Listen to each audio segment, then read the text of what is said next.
God's love is greater than anything we can fathom here on this earth.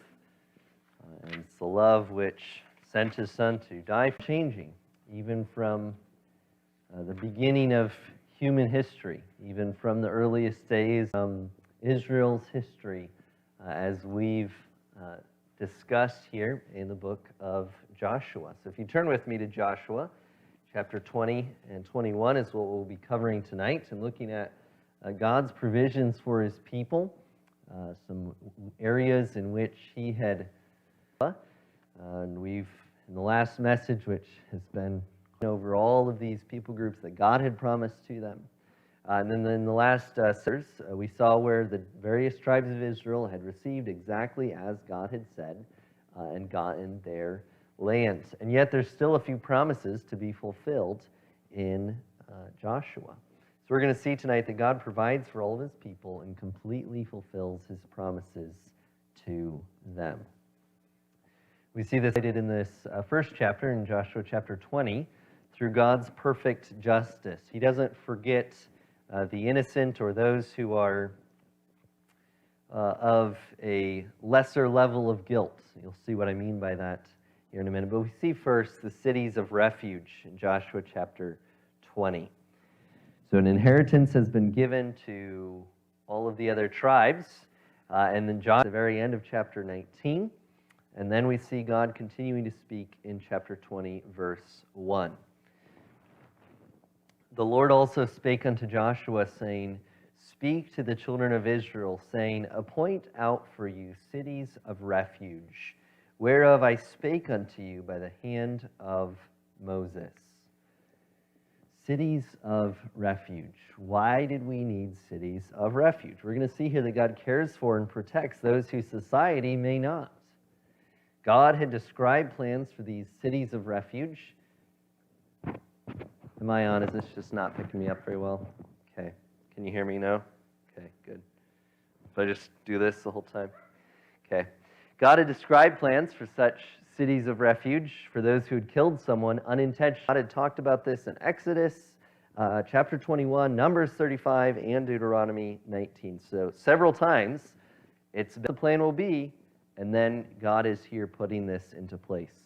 So Exodus 21 says in part, Whoever strikes a man so that he dies shall be put to death. Okay, pretty simple.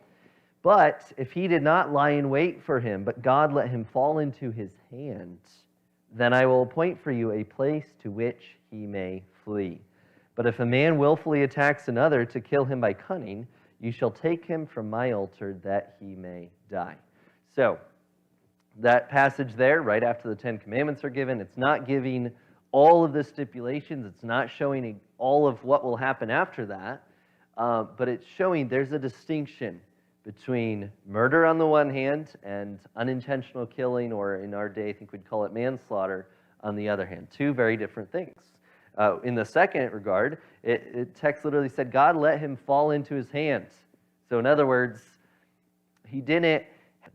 Deuteronomy 19 shows us both a potential situation in which this may happen, and God's purpose for the cities of refuge. It says this is when someone goes into the forest with his neighbor to cut wood, and his hand swings the axe to cut down a tree, and the head slips from the handle and strikes his neighbor so that he dies. He may flee to one of these cities and live, lest the avenger of blood in hot anger pursue the manslayer and overtake him, because the way is long, and strike him fatally, though the man did not deserve to die, since he had not hated his brother in the past. Therefore I command you, you shall set apart 3 cities. And if the Lord your God enlarges your territory, as He has sworn to your fathers, and gives you all the land that He promised to give to your fathers, provided you are careful to keep all this commandment which I command you to do, your God, and by walking ever in His ways, then you shall add 3 other cities to these 3, lest innocent blood be shed in your land, that the Lord your God is giving you for an inheritance, and so the guilt of bloodshed be upon you.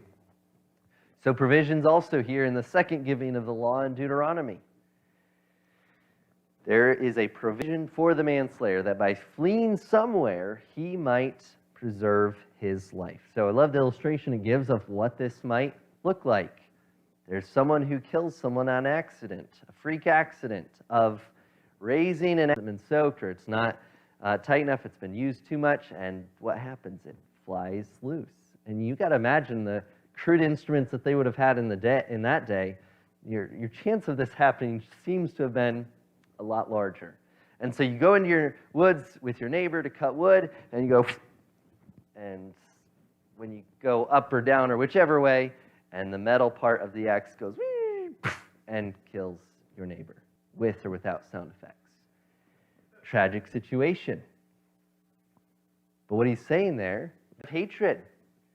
But yet, as we're going to see, there's some people that still wouldn't feel too kindly about that, such as the family and friends of the person who got the metal in the head, right? And so, he's saying this is an example of a situation where there's no malice, there's no ill will, it is an accident, but someone might want vengeance. I set apart 3 cities, and also, if God gives you all the land that he's going to give all the land that he promised to them. Yes, everyone agreed in unison. So there would be 6 cities in total, which is exactly the number of cities that we are going to see in Joshua chapter 20. So back in Joshua chapter 20, why were these cities needed? Why was a place of refuge needed for these people who killed someone accidentally? You know, in our day and age, in hopefully mostly civilized society, if such and such an accident had happened, we wouldn't think too much about it. We wouldn't think, oh, well, unless he had said like the week before, I'm going to kill you, right?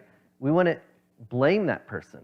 Case in point, a football player this very last week who had CPR done on the field. And the player who he tackled who caused his cardiac arrest, what if that player had actually died?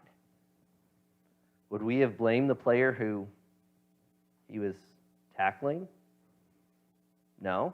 Some people tried to, even though he didn't die, but they tried to put the blame off on him, and others are like, no, it wasn't his fault. He was the one getting tackled, for Pete's sake, right? So we don't place the blame on that person. It's an accident. Nothing was done maliciously. Nothing was done in an evil way.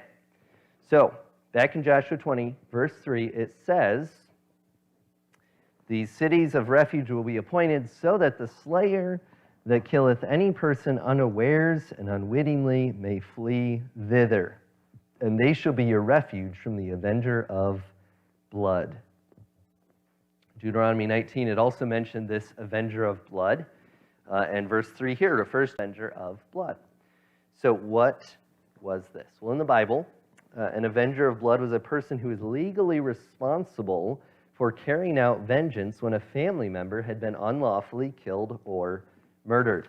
The avenger of blood was usually the nearest of kin, the nearest male relative of the murdered person. So this family executioner of sort sought justice by killing the individual responsible for the death of his relative. And the Mosaic law of this time actually allowed for vengeance killings carried out by the avenger of blood.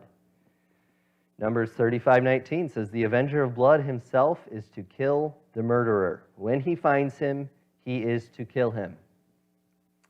So if a family member was murdered into the land by pursuing and ultimately carrying out the death penalty on the person responsible. So we look at this sort of idea of what this means, and I don't know how many of you are thinking about the Wild West. Feels a little bit like it, doesn't it? Little, well, he shot me, I'll shoot back, right? As seemingly uncivilized to our heightened society, oh my, that sounds really terrible to say, to our heightened society of 2023, what about a trial? What about all these things? Well, in this system, in this age, which punishment was the result. Death for death. It was God's prescribed plan for his people in this time to punish evildoers. So what Joshua 20 is addressing is protection for those who had unintentionally killed someone, who flung the axe without malice. So the Mosaic law distinguishes between the intentional killing with meditation, premeditation, and the unintentional killing. So a murderer is liable for the death penalty, but someone who had committed manslaughter was not. So these cities of refuge were put into place to protect from the avenger of blood who would seek compensation. In this case, if the avenger of blood had killed someone who had only committed manslaughter, then that would actually spill more innocent blood, and it would pollute the land. So God in the law here is seeking to prevent this from happening by creating these types of asylum centers, places of safety. Those to one of these cities would be protected from the avenger, and they'd be given a fair trial. And if, in the course of this trial, it was found out that it was actually premeditated murder, then, yeah, you guessed it. They were bound for execution, even in a city of refuge. So the cities of refuge, when it protects and His mercy, are both highlighted in the establishment of these cities of refuge. The guilty would never be able to avoid punishment, but those who were innocent were provided this means by which they could travel and flee from where this unfortunate accident had happened and gain safety. So the whole point of these cities of refuge goes back to God's previous laws on how justice was to be carried out. Guilty are punished, innocent are, in certain situations, as foreign as it may seem to us. And that's, of course, partially due to what we see in the New Testament. The Old Testament laws of justice are no longer in place. Give them the other two. We see other different instructions, like don't repay evil for evil. So justice is God's business, and He will avenge what is necessary. He can choose to carry out that justice in different ways, in different dispensations, if He so chooses. But that principle is the same in the Old and the New Testament and today, though this text presents a very different context than our own. So they shall stand at the entering of the gate of the city, and shall declare his cause in the ears of the elders of that city. They shall take him into the city unto them, and give him a place that he may dwell among them.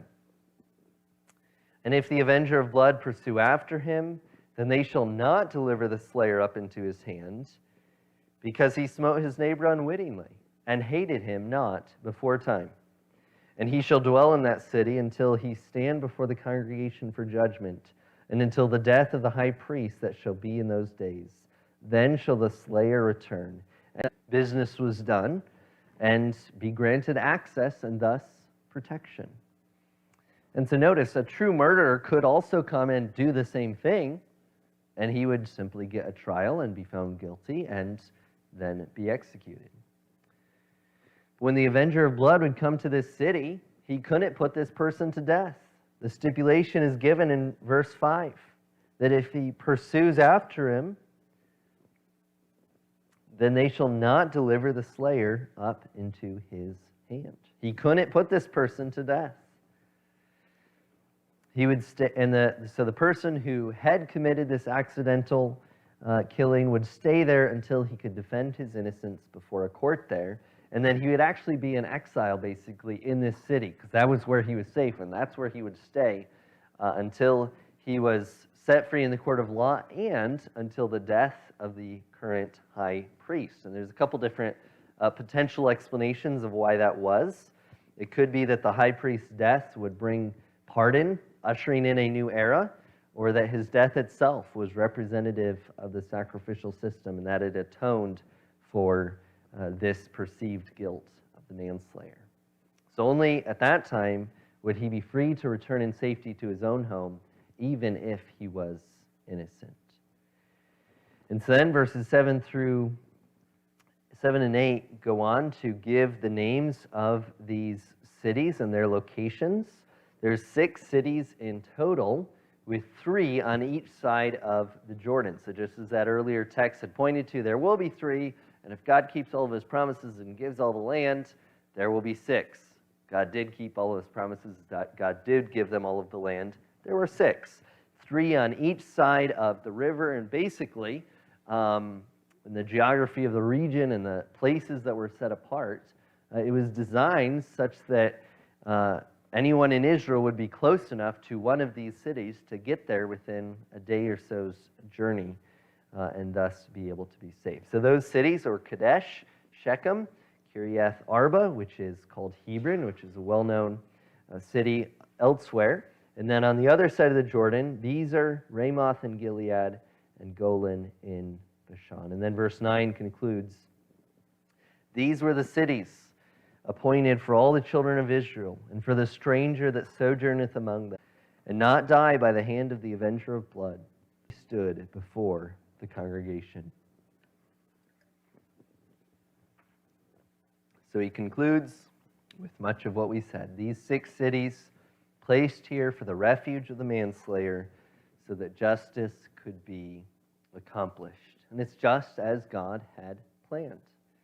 You know, when we look at this text, the difference, and yet what hasn't changed in all of these ages is the justice of God on the one hand and the mercy of God on another. And so this just shows and emphasizes, I think, so much for us how just God is, how confines of our society, of our country, of what we perceive to be, even in our society and culture and government, injustices, such as other killings, other murder, like the unborn child.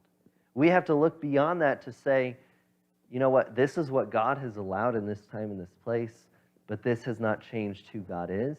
This has not changed what is actually just and unjust. And we have to trust in our God that He is faithful, that He will, in the end, win, that in the end, justice will be served on evildoers, even if in our country and our society at times it appears as if good is punished and evil is rewarded. God is not changed. God is still just. And these cities of refuge and God's whole intent in all of that really highlights this truth for us. Chapter 21, we see the cities and land for the Levites. Last time, as we looked at some of Israel would inhabit their land. If you recall, we went through 7 chapters in one sermon. Didn't read through all of the text. There wasn't an inheritance here for the Levites. Next chapter, next section. But there wasn't an inheritance for the Levites. And it's like, wait, these are God's servants. These are the ones that are helping and serving the people. Special chosen tribe of Levi. Why is this? How would God provide for this tribe that He had called to be priests? How would God provide for His own servants? And this chapter shows this unfinished business being taken care of just as God had planned. So we see in verses 1 through 3 how this situation was brought up and then addressed. Chapter 21, verse 1. Then came near the heads of the fathers of the Levites unto Eleazar the priest, and unto Joshua the son of Nun, and unto the heads of the fathers of the tribes of the children of Israel. And they spake unto them at Shiloh in the land of Canaan, saying, The Lord commanded by the hand of Moses to give us cities to dwell in, with the suburbs thereof for our cattle. And the children of Israel gave unto the Levites out of their inheritance, at the commandment of the Lord, these cities and their suburbs. So many cities were to be given to the Levites to inhabit the land all throughout Israel. Now, actually, the very fact that Levi, the tribe, wasn't given its last time was actually because of a sin back, I believe, in Genesis that Simeon and Levi had both done. If you recall last time how Simeon actually got swallowed up to the Levites, their own section. Do you guys remember? I know it was a long time ago. Remember the slide I had, and it was in the handout, and there was a map of the 12 tribes, 11 tribes. Do you guys remember that? Okay, good. Okay, so just imagine the different colors that were on that. Just imagine if one of them was Levi down in this corner, and then the Levites were supposed to be the priests for these guys up. Kind of awkward, like kind of reflects nowadays, right? Like, I'm your pastor, and I'm here on the screen, even though I'm preaching to this other church 3 hours away, and good to see you guys not in person today. And like, they obviously didn't even have the transportation options we have, but how could a priest serve these people that were 100, 150 miles away? They couldn't. And so it's by God's perfect plan and design that we're going to see these Levites, the various clans and portions of this one tribe, are spread out into 48 different cities all throughout Israel. Now, if you look at Israel on a map today, it's like there's not a whole lot of room in Israel. Like, are there even 48 cities? Well, apparently, and obviously of varying sizes. But 48 cities in that small section of what that country was certainly much so that people could have that closeness and that the Levites could do the service that God had called them to do.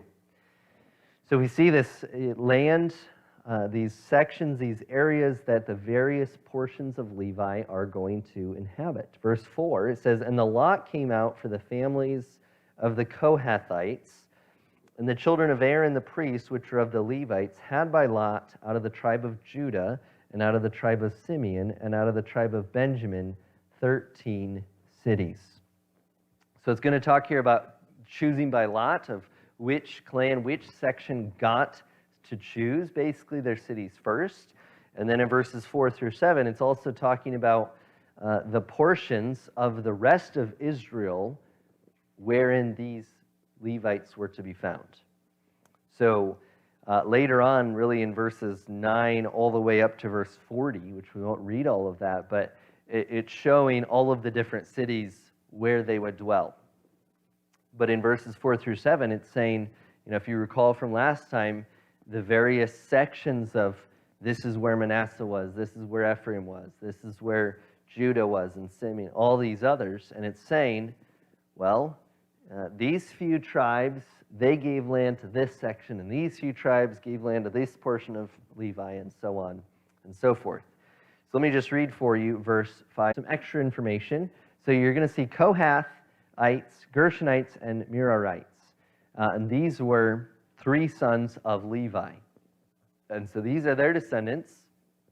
Each of these 3 groups had had different roles of service to God in the work of the temple, the protection of the temple, as they were even hauling stuff along as Israel was moving from place to place. They all had their roles in that. As well as I had already read in verse 4, the specific descendants of Aaron had their special role. So Levi lived way before Aaron, had 3 sons. The first one was actually Gershon, and then Kohath, and then the descendant of the Merarites. And so Aaron is treated a bit specially there. His descendants receive a portion. It says 13 cities. And then verses 5 through 7 give the different families of the Levites and the sections that they get. So I'll read verses 5 through 7 so you can get a little picture of what's going on here. "And the rest of the children of Kohath had by lot out of the families of the tribe of Ephraim, and out of the tribe of Dan, and out of the half-tribe of Manasseh, 10 cities.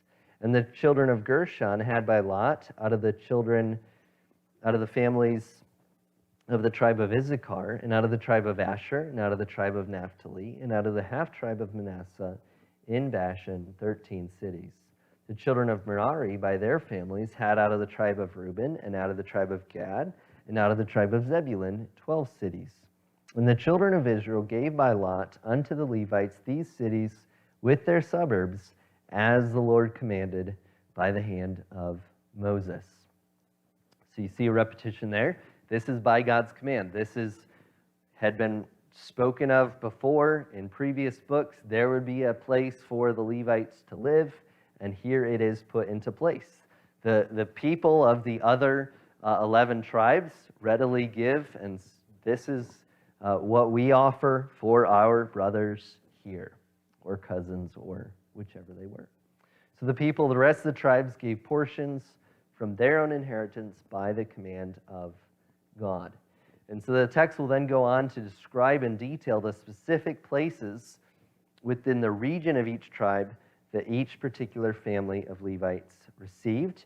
And you'll notice there from verses 4 through 7, if you would counted where it said 13 cities, and then 10 cities, and then 13, and then 12. Those all should equal out to 48 cities, which you'll see in the end of the chapter, the total of how many cities were given. Also, all 6 of the cities of refuge that we saw in chapter 20 are also cities where the Levites would be living.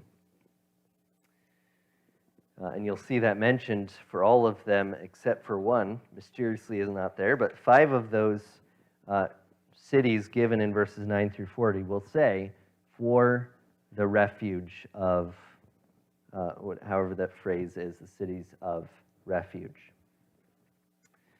So verses 9 through all the way through 40, if you have a Bible that kind of delineates, it might separate. Mine says cities given to Aaron, cities given to Kohath, cities given to Gershon, and cities given to Merari. And there it's summarized in verse 41. All is a lot smaller scale there. You got to think of this region in some 3,000 plus years ago. Wasn't a suburb, probably didn't mean quite the same thing. I'm not sure if there was a stoplight and a McDonald's in every suburb, but probably close.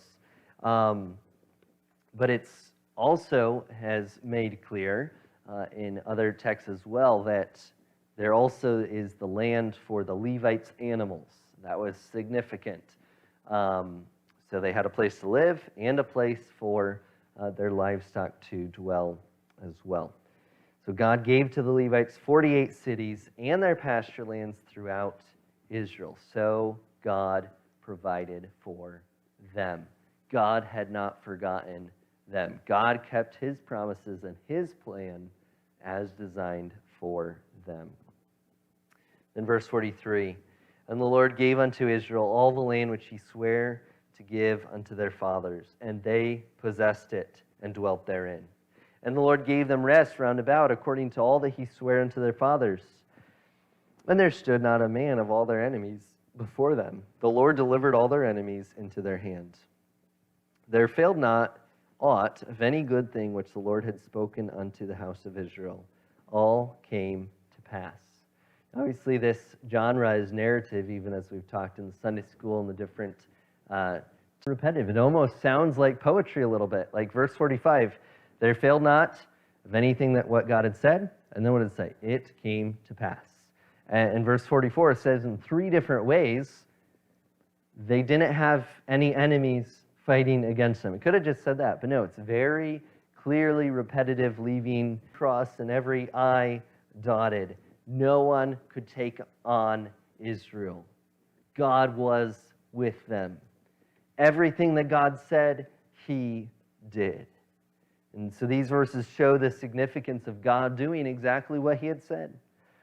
And this chapter really closes a much greater chapter of Israel's whole history that goes far beyond just this chapter into several books of the Old Testament, and how it's all finally coming to an end as Israel is in their land. There's allusions back to the previous books of Scripture. They're found here, fulfilled. God's trustworthiness is proven time after time after time.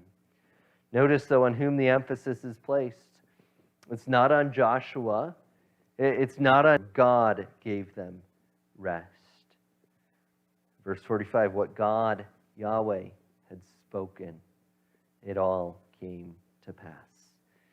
Reminded at the very beginning of Joshua chapter 1, it says this, every place that the sole of your foot will tread upon, I have given to you, just as I promised to Moses. From the wilderness in this Lebanon as far as the great river, the river Euphrates, all the land of the Hittites to the great sea toward the going down of the sun shall be your territory. No man shall be able to stand before you all the days of your life. Just as I was with Moses, so I will be with you. I will not leave you or forsake you. This is God's defeat. Before Israel's inhabited their land, and what had God said? I will give this to you. Right after that text and the beginning of Joshua chapter 1, be strong, be of good courage. Don't be dismayed, don't fear. I am your God. I will help you. No one will be able to defeat you. And we see that this all happened. God promised, the people lived in their land, God gave them victory over and enemies, and then everything that God had said happened just as he said. And that's really like the clincher there. Everything else was happening because God had said that it would happen. God had put a plan into place. He had promised what he had promised, and he kept it. God is faithful in all things, and even in the times when Israel failed him, even when they had disobeyed him, been unfaithful, God continued to keep his promises. So God provides for all of his people. He fulfills completely his promises to them. We saw in the first chapter, in chapter 20, God's justice shining very clearly through it all. God is not only just in his standard of capital punishment in a life for a life, he is also just and merciful in his protection of those who killed accidentally, giving them protection from vengeance to receive a fair trial. It's all grounded in God's character, God's value of human life. And then I love how chapter 21 shows us in such great detail how it is that God has a plan. And at the right time, in the right place, he carried it out. He made his plan to happen. And it's a reminder that we can't rush God. We have to recognize that our timetable is not his timetable. God had remained unchanged throughout all of Israel's history. He had set these things in place many years before, what he had said that he would do. And God remained unchanged. This, of course, had passed the baton to Joshua. Joshua as the new leader taking over from Moses. And, God's promises to Moses, he could have said, well, it's a new leader now. Maybe he'll forget, right? Maybe he doesn't remember. Maybe he wasn't there. No, all of God's promises that he had said during the time of Moses would take place sometime in the future. Now it says that what? In the days of Joshua, they would accomplish just as God had promised to Moses. And just as we looked and saw in previous scripture, which was the age of Moses. So not one word which God had said. That's huge. And the beauty of it is that he is the same God who we serve today. God completely fulfills his promises to us today, even as he did then. Our God has a plan, and he will not go back on his promises because his plan remains unchanged. His word remains unchanged. And what God says he will do, he will do. So he's a trustworthy God. He's a God who deserves our allegiance, the fulfillment of your word. And would you use it prone to how we might question what is just and why certain things are allowed even in our culture and society. Help us to remember that you are the one who determines justice, that you are the one who is sovereign over all things. Help us to rest in your promises, to know that what you say you will do. Help us to gain a greater confidence in the word that we have in our hands, knowing that you have fulfilled your promises and you did what you said you would do. We thank you so much for it. We thank you that you are a trustworthy and a good God. And help us to cling to you. In Jesus' name.